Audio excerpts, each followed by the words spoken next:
বন্ধু বন্ধু কথাটা খুব গুরুত্বপূর্ণ।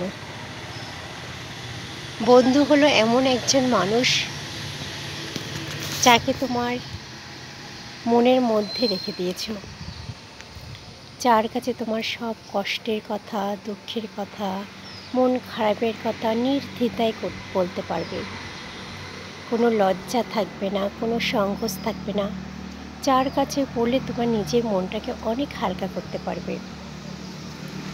সে কিনা তোমার কথাগুলো মন দিয়ে শুনবে, তোমার কথার উপর কোনো প্রতিবাদ করবে না, কোনো শাসানে নেই, কোনো চোখ রাঙানি নেই, কোনো বকাবকি নেই।